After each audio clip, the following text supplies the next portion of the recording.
Yo, what is going on, guys? It's your favorite YouTuber Ace here, and I got for you guys another Call of Duty Ghost gameplay. I got for you guys a weapons guide, and today we're playing some free-for-all here on Tremor. I end up doing pretty well. I end up getting a Juggernaut Maniac, but I cut that video in half because it's almost like a 10-minute video, so I cut it down to a 5 minutes so I could have a little, weapons guide video completely uploaded because I can't just talk 10 minutes straight. I could do 5 and talk about the gun and all that cool stuff. But anyways, if you enjoyed this type of video, guys, let me know by smacking that like button. Let me know you guys are enjoying this and want to see more. Like always, guys, let's get right into it. Okay, the K7. Okay, the description: the K7 is a fully automatic integrated silencer, allows for best effective silence range in its class. Okay, this SMG here, it's automatically a silence weapon. It comes in a default. It gets how it is, and it has a damage of 34 to 15 multiplayer. And the gun starts out with a magazine size of 32 rounds per mag. You get a starting ammunition of 64 ammo, and if you have scavenger unlocked, you get 224 maximum ammunition. Has a reload time of 2.5 seconds and 3.2 seconds when it's empty. It has a rate of fire of 895 RPM. If you do, attach the rapid fire attachment, you get 1053 RPM rate of fire. That's like, a massive amount of bullets you can spit out at once. And it has a very high recoil. That's on the downside of the weapon. And another downside of the weapon is that it has the low penetration. It has a fire mode of fully automatic, and it is used by the Ghost and Federation campaign. It costs 2,000 currency in extension mode, and it costs 8 squad points to unlock in multiplayer. And more description of the K7. Okay, the K7 has the best effective silence range of any SMG, though its damage at long range is very low. At its peripheral, it will take 7 shots to kill, which is one of the lowest long range damages of any weapon in Ghost.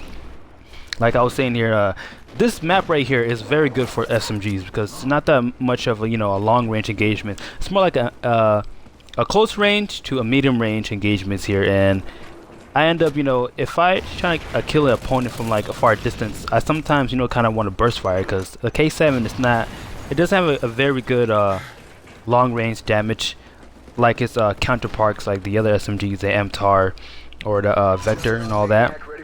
But I got Juggernaut Maniac here. It's pretty cool. Well, the K7 is the stealthy weapon because of its integrated silencer. So all of the stealth perks are very useful accompanying it. This will allow the player to stay off the radar by default when firing, and allows the players to not worry about devices that will be determinantal to the player, such as SATCOMs. See, you won't be, as you all know about this, suppression. Suppression does not give away your position on the minimap. You don't really show up because the gun is suppressed and it's supposed to be a stealthy. This is a pretty good gun for one of those stealthy game modes like Search and Destroy, which is pretty good. So I should guess you guys use the K7 if you're playing with one of those small. It depends on the maps too. If you're playing those small stealthy game types, use the K7 in my opinion. But here, okay, it's very low damage at the distance. Won't be forgiving. Okay, you should unlock the grip that can lower the recoil even further, while the use of rapid fire will increase it. Okay, like I said, it's okay. Rapid fire can be an interesting choice on the K7, even though it has a low low damage at long range, and an increased recoil will allow the sights off at these distances. So the thing is, you cannot add a underbarrel just like the muzzle brake, because the gun already comes with a underbarrel, which is gonna be the default silencer.